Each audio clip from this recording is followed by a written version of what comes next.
Hey guys, it's Brian, and I'm here standing on what's called the patio.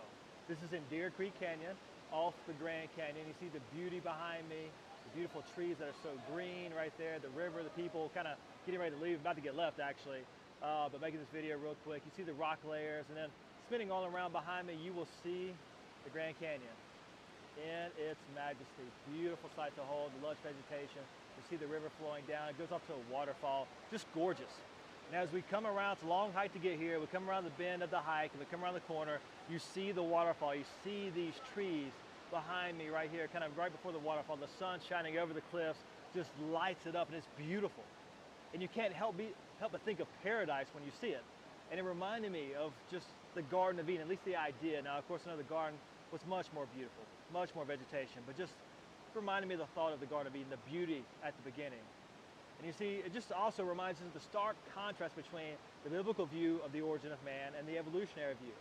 Within the biblical view, we have God who makes everything in 6 days. On the sixth day, he creates Adam from his dust. He makes man in his own image, the crown of his creation. And then he shows Adam it was not good for him to be alone. After naming the animals, puts Adam to sleep, and from Adam, from the rib, makes a woman. Adam wakes up and says, bone of my bone and flesh of my flesh, she shall be called a woman. And this is the first marriage. And this is how we know what marriage is, because the Bible shows us right there in the book of Genesis.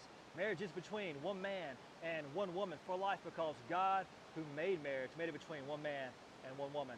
We see it there at the beginning, and he defines what it is. And Jesus referenced that historical event in the Gospels numerous times to define what marriage was, and it actually still is. Within the evolutionary worldview, no, you're not made in God's image.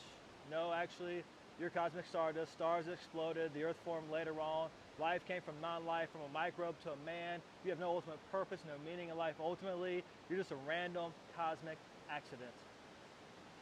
What an extreme difference. In the evolutionary worldview, your ancestors are the apes, and from them, before that, you got fish, amphibians, reptiles, and mammals, and then the apes, and then you.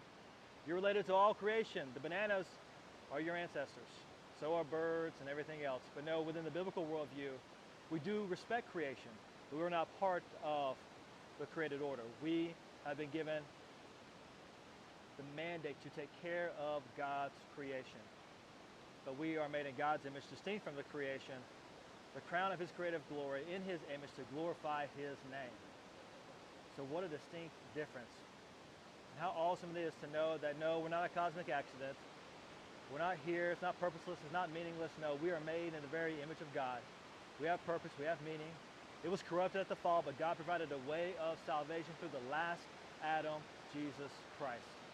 What good news that is. You guys have a wonderful, wonderful day. May your teaching glorify God. Let's do all this to an audience of one.